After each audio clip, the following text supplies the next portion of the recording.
Hi guys, sorry to interrupt your viewing, but please subscribe to the channel and like this video. Thank you. They laughed when I told them I bought a house.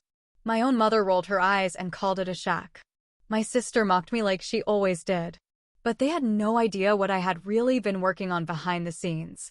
And when they pulled into that driveway and saw the gates slowly open, everything changed. This story isn't just about a house. It's about payback, broken trust, and the kind of revenge that doesn't need words, just bricks, marble floors, and silence.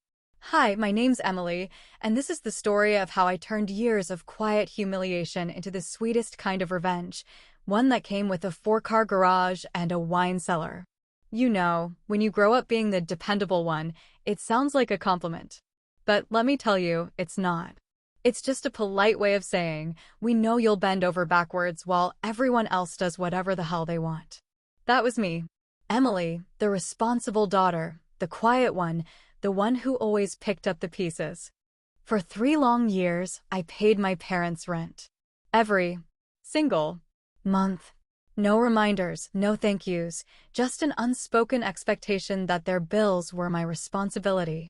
I'd get their text, usually something like, "Rent's due tomorrow," as if I needed reminding.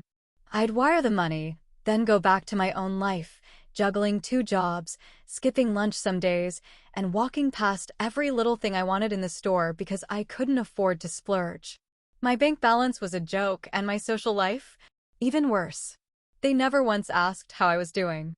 Never wondered how I was making ends meet. I guess they figured I was fine, because I never complained. I just kept showing up. Paying, smiling, nodding, while inside I was drowning. Meanwhile, my sister Lauren. God, where do I even start?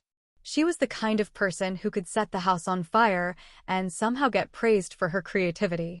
Showed up late to dinners, dropped plates, cut people off mid-sentence, and still got hugs and kisses from mom and dad like she'd walked on water. She wore $1,000 heels, carried handbags I couldn't even pronounce, and somehow, she was always trying to find herself. Yet, she never paid for a damn thing, not rent, not groceries, not even her own gas sometimes. I remember sitting at the dinner table one weekend. The usual awkward small talk, dry chicken, and Lauren sipping some overpriced Merlot.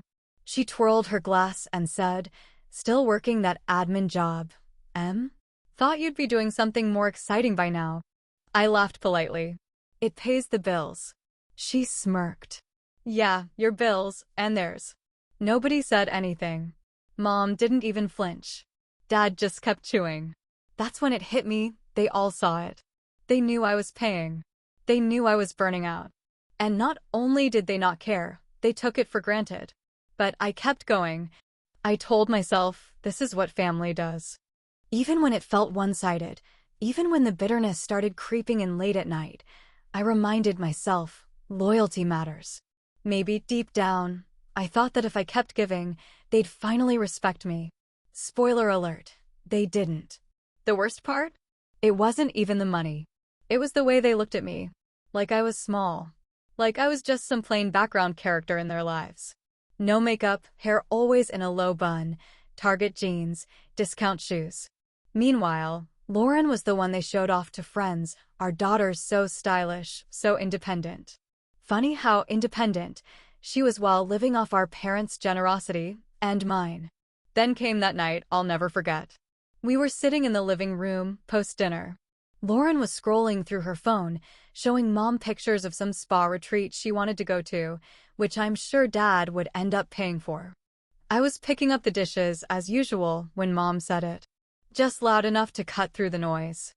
"Emily," she started, with that smug little smile, "not everyone's meant for success. Some people are just built to support others." She chuckled, like she was saying something lighthearted. Lauren snorted, didn't even look up from her phone. I stood there with a dirty plate in my hand, frozen. I laughed. I faked it. Said something like, "Guess that makes me the family foundation." Everyone chuckled. But inside, I felt something snap. It was subtle, not anger, not sadness. Just a switch flicking off. A decision forming in silence. That night, Lying on my old mattress in my tiny apartment, I stared at the ceiling and made myself a promise. One day, I'll show them exactly who I am. And they won't see it coming. I didn't know how yet. But I knew this. I'd stop living like the understudy in my own damn life. I was done being the background. And when the time came, they'd wish they'd treated me better. What nobody realized, not my parents, not my sister, not anyone, was that behind the scenes of my so-called quiet, boring life, I was building something entirely different. Every month, after wiring rent money to my parents and counting down what little was left in my own account, I would sit in my tiny apartment, open my laptop, and get to work on my real plan. While they thought I was simply surviving, I was planting seeds, laying bricks, one at a time, in silence. They saw a tired girl in cheap clothes. I saw a woman with a strategy, a blueprint no one would ever expect from me. Every extra dollar I could squeeze from my paychecks, every tip from my weekend shifts at the diner, every bonus from my office job, all of it went straight into a separate savings account I never told anyone about. No birthdays, no new clothes, no vacations, no dinners out. I'd walk past cafes and storefronts like they were a luxury I didn't deserve, because, truthfully, in that phase of my life, I didn't need pleasure. I needed purpose. I needed a way out. I picked up freelance design gigs late into the night, teaching myself Photoshop and Illustrator from scratch using free YouTube tutorials and design forums. I built portfolios under a fake name, created logos for small businesses, branding kits, social media templates, anything that brought in extra money without drawing attention. I even started making handmade jewelry, photographing it in my dim-lit kitchen, selling it on Etsy under a made-up brand name. All of it flowed under the radar, right past the people who thought they had me figured out. I didn't tell anyone. Not my coworkers, not my boss, not even the one friend who used to call me her financially struggling soul sister. I knew how people talked. I knew the minute someone found out, it would become gossip. My parents would get wind of it, and suddenly there'd be more expectations, more demands, more guilt-laced conversations about how we're all struggling, you know. No, this was mine. Mine alone. It became a ritual. Get through the day job. Take care of the rent payment. Then, every night, lock myself into that tiny room I called a home and build the life I actually wanted. It wasn't glamorous. Most days I was so exhausted I could barely think. I'd fall asleep with my laptop open, my fingers still hovering over the keyboard, my eyes burning from staring at screens too long. But I kept going, because every task I did, every hour I poured into building my skills and stacking my savings, it brought me one step closer to freedom. When I started researching real estate, I didn't even know where to begin. I didn't grow up learning about equity, credit scores, down payments, or mortgages. I didn't have friends who owned homes. I didn't even know what half the terminology meant. But I devoured everything I could find: podcasts, webinars, forums, even late-night AMAs from real estate investors on Reddit. I started thinking bigger, smarter. I kept spreadsheets. I tracked the market. I compared neighborhoods. I learned about pre-construction deals, high-growth zones, and how to leverage timing. And most importantly, I stayed quiet about it all. There was one particular night I remember clearly. I just hit a savings milestone, and I sat on my floor with a half-warm microwave dinner in my lap, staring at the number on my screen. It wasn't just money. It was proof. Proof that while everyone else saw me as small, I'd grown into something they couldn't even comprehend. I didn't cry. I didn't jump up and down. I just sat there quietly, letting the weight of it settle in. It was the first time in years I didn't feel powerless. Then came the day I made the first serious move. I scheduled a private appointment with a real estate agent, one of those sleek, no-nonsense women in a pantsuit who didn't ask many questions about my background, just focused on what I wanted. And what I wanted was not an apartment, not a two-bedroom starter home in some noisy suburb. I wanted elegance. Space. Something that screamed, I don't owe anyone anything anymore. I wanted to walk through my own front door and know that every inch of it was mine, not because someone gave it to me, but because I built it, brick by goddamn brick. We toured several places. Some were too cold, Too modern, too soulless.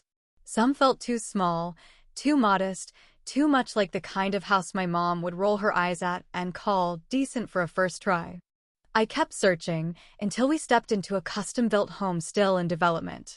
The architecture was stunning, all clean lines and natural light, with high ceilings and warm wood accents. The backyard overlooked a quiet hillside. It wasn't just a house, it was a statement. And the moment I walked in, I knew. This was the one. I signed the initial paperwork without hesitation. No second guessing, no nerves. Just a quiet, calm certainty. I had waited long enough, sacrificed more than anyone knew, and finally, it was paying off. I transferred the deposit. My hands didn't shake. My voice didn't falter. I was in full control. As I walked out of that office, the memory of my mother's words echoed in my mind.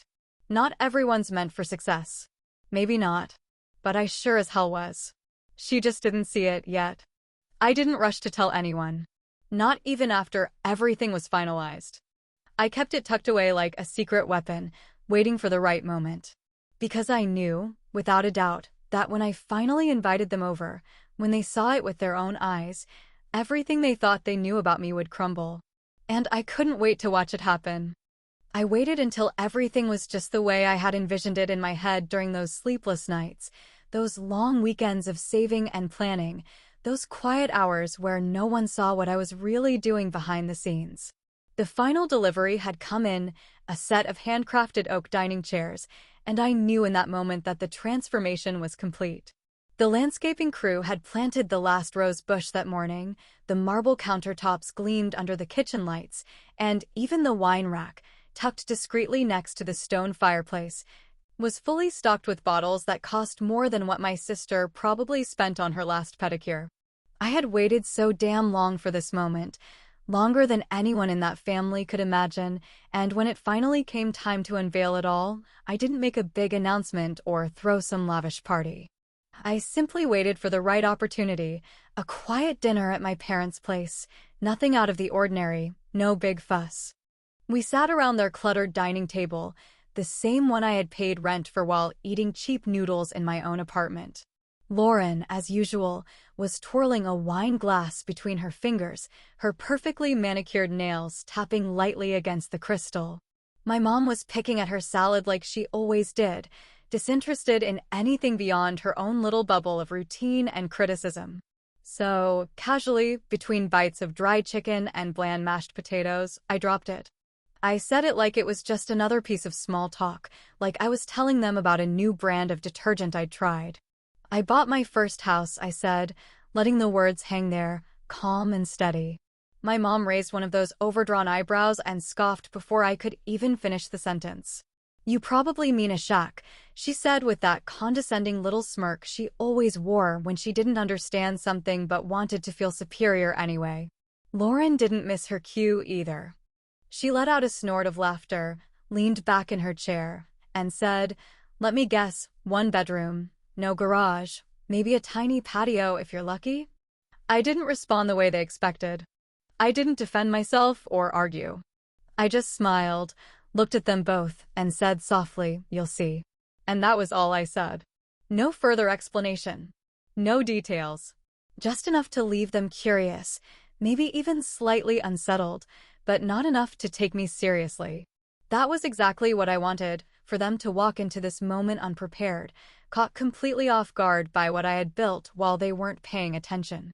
I invited them over for Sunday dinner, keeping it deliberately vague, making it seem casual and light, as if I hadn't been waiting for this exact day with the kind of anticipation most people reserve for their wedding. I didn't send the address until that morning, just a short message that said, "Here's where to meet me. It's a bit of a drive, so leave early." I could practically hear their complaints from across town.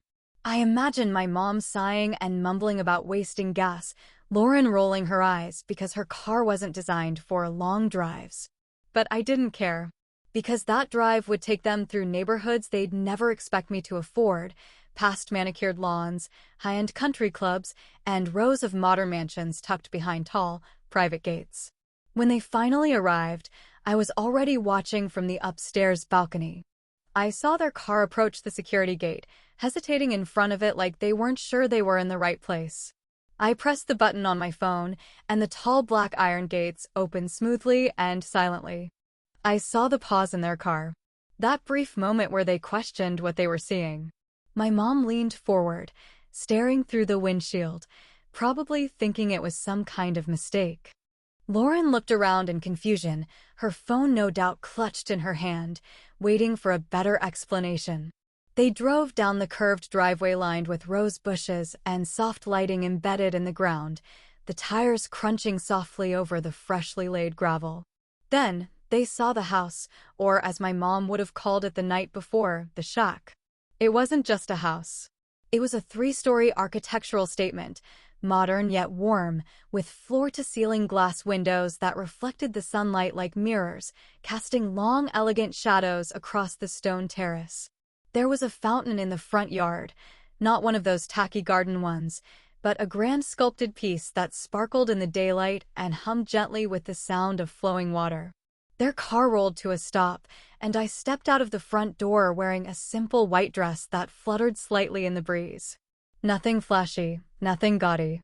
Just clean lines, quiet elegance, a mirror of everything I had built. I held a glass of wine in my hand, not because I wanted to show off, but because I wanted to look them in the eye with calm, effortless grace and watch the realization crash over their faces. And it did. My mother's jaw hung slightly open, her eyes darting across the exterior, the expensive landscaping, the solid mahogany double doors, the terrace that wrapped around the side of the house like something from a luxury magazine. Lauren stepped out of the car slowly, her mouth pulled into a thin, confused line, trying to hide the fact that she was absolutely stunned. No one said anything for a moment. Just silence, pure and heavy, like the air had been sucked out of the space around us. That was the first time in my life I saw them speechless. No criticism, no backhanded comments, no smug remarks about humble beginnings or working your way up. Just silence, confusion, and the undeniable realization that they had absolutely no idea who I had become while they were too busy laughing at who I used to be. And the best part? That was just the driveway. The moment they stepped inside the house, I could almost feel the air shift around them, a heavy silence hanging between awe and discomfort, disbelief and envy, as if the walls themselves had swallowed their arrogance whole and spit it back out in silence. The marble countertops gleamed under the soft lighting like something straight out of a luxury catalog, polished to perfection without a single fingerprint, reflecting every flicker of candlelight from the dining table I had set hours earlier. The hardwood floors creaked softly under their hesitant footsteps, each sound echoing like a quiet reminder that this was not some lucky accident, not some fluke of fate, but the result of years of grit and sacrifice they had never cared to understand. My mother moved through the house slowly, running her hand over the surfaces as if checking for authenticity, like maybe if she touched it long enough, she'd find a crack or a chip that made it all less real. She didn't speak much, just muttered things under her breath, the kind of half-formed phrases you use when you don't want to admit that you're impressed, but can't hide it either. Lauren, on the other hand, kept trying to play it cool, that same smug little half-smile plastered across her face, though I could see her eyes scanning every detail like a detective trying to find a flaw, a loose tile, a cheap fixture, a crooked frame. But there was nothing. Every corner had been planned. Every space was intentional, and every inch screamed one thing louder than words ever could: I did this without you. I gave them a quick tour, walking them through the main floor where the kitchen opened into a sunken living room with tall windows that framed the backyard like a painting. The fireplace roared quietly in the background, casting flickering shadows across the stone walls, while soft music played from speakers embedded in the ceiling. When I opened the door to the wine cellar, my mother actually blinked twice like she couldn't believe I had one, as if only rich people had wine cellars and people like me, people she thought of as background noise, were supposed to be content with boxed wine and laminate countertops. I let them linger, let them take it all in without saying much, because I wanted the silence to do what years of conversations never could. I wanted them to feel it, not just see it, to really absorb the idea that I had built something they never thought I could. And when I finally led them to the dining room, where the long oak table was set with simple but elegant dinnerware, flickering candles, and fresh flowers, I saw it in their posture, the way my mother sat a little straighter, the way Lauren crossed her legs tighter, the way both of them seemed a little out of place for the first time in their lives. Dinner wasn't extravagant, but it was intentional. I served medium-rare steaks cooked to perfection, roasted vegetables seasoned with fresh herbs from my own little garden on the balcony, and a bottle of red wine that cost more than Lauren's designer handbag, the same one she loved to flaunt at every family gathering. I didn't tell them where the food was from, didn't mention the private butcher or the boutique vineyard. I just poured the wine slowly, smiled politely, and watched as they sipped in silence, too proud to admit it was better than anything they were used to. They started asking questions eventually, but carefully, not with curiosity, but with suspicion, like they were trying to catch me in a lie. My mother tilted her head and asked, "How did you manage all this, Emily?" I shrugged and said simply, "Hard work. Sacrifice." I didn't elaborate. I didn't tell them about the 3 years of rent I paid while eating instant noodles and skipping heating in the winter. I didn't tell them about the freelance nights, the aching back, the second job, the burned-out days where I almost gave up. I didn't tell them about the moments I cried alone in the bathroom just to pull myself together before another shift. Let them stew in their confusion. Let them wonder. Lauren gave me a look, that half-pitying, half-suspicious glare she always used when she didn't like not having the upper hand. "You must have had help," she said, her voice a little too casual, her fork pushing around her vegetables like she wasn't interested. I just smiled again, kept eating, and said nothing. Because the truth was, I wanted them to sit in that dinner, to feel the weight of everything I'd become without ever giving them the satisfaction of knowing how I got there. And then came the moment I'd been waiting for, the part I'd rehearsed 1,000 times in my mind, the line I'd saved for just the right silence between courses.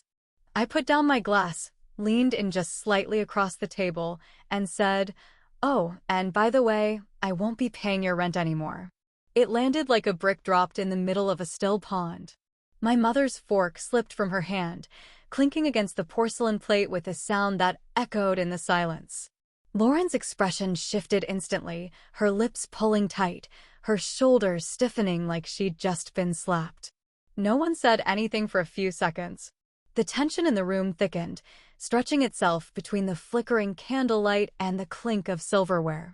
Finally, my mother spoke, her voice sharper now, thinner than before. "What do you mean you won't be paying our rent?" she asked, her eyes narrowing as if she was trying to decide if I was joking or simply being ungrateful. I met her gaze without flinching. "I mean exactly that," I said calmly. "I've paid enough. I think it's time you figured it out on your own." Lauren scoffed, loud and theatrical, like she was trying to regain control of the moment. "Wow! So now you think you're better than everyone else because you bought a fancy house?" I smiled again, slow and deliberate. "No, Lauren. I don't think I'm better. I just finally realized I don't owe you anything." And that's when the silence really sank in. Not awkward, not confused, but heavy, bitter, and undeniable. For the first time in my life, they looked at me not with pity, not with condescension, but with something closer to fear. Because they knew, in that moment, I wasn't the girl who sat quietly at their table anymore. I was something else entirely. And they didn't know what to do with that. My mother wasn't used to hearing no from me, not in any form that mattered, and certainly not in such a calm, unapologetic tone that left no space for negotiation, no opening for guilt-tripping or emotional manipulation. She blinked rapidly, her face twitching in confusion and offense, as though I had just declared something unthinkable, something unnatural. "But we're your parents," she snapped, her voice cracking in that sharp, shrill way it always did when things didn't go her way. She looked at me like I'd lost my mind, like I was the one being unreasonable, as if all those years of financial sacrifice on my end had simply never existed in her memory.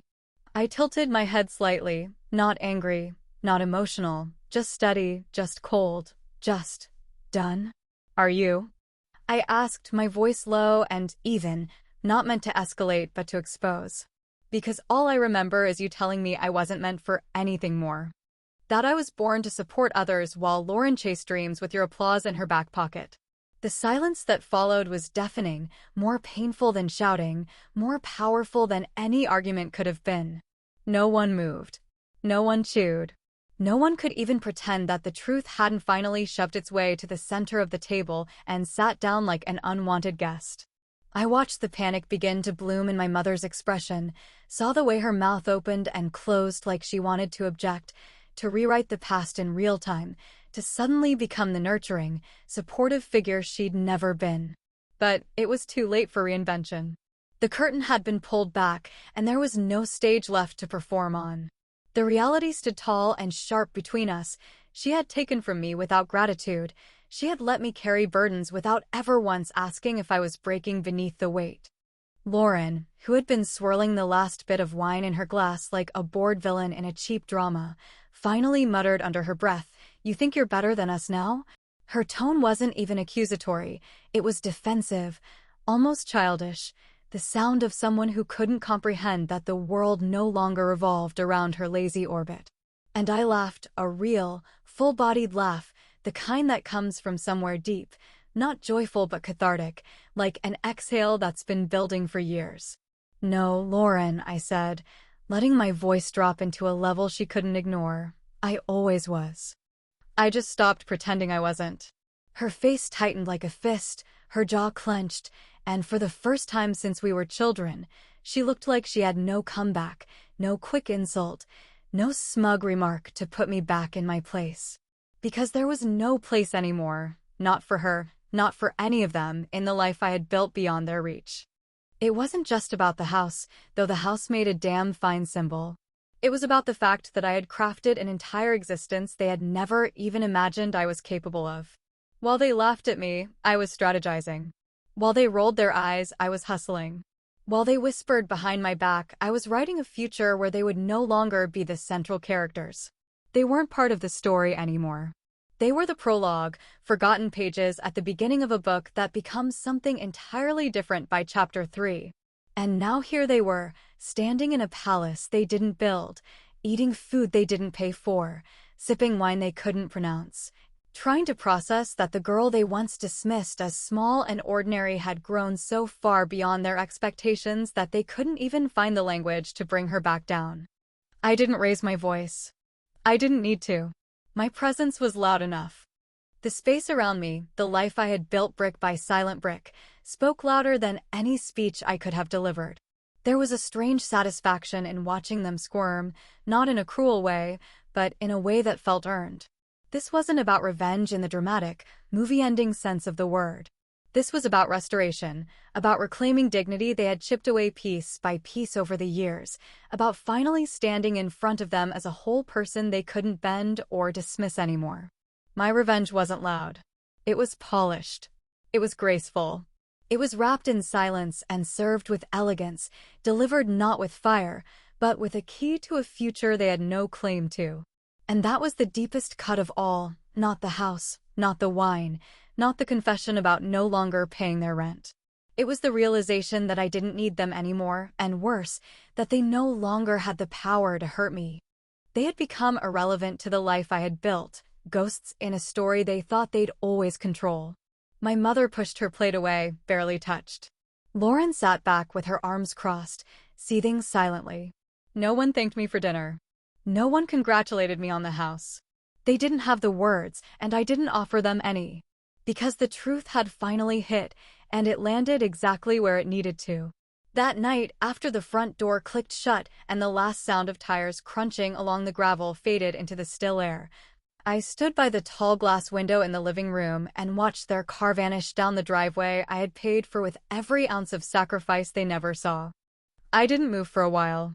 I didn't cry, didn't pace, didn't feel the need to replay the dinner conversation in my head for the 100th time.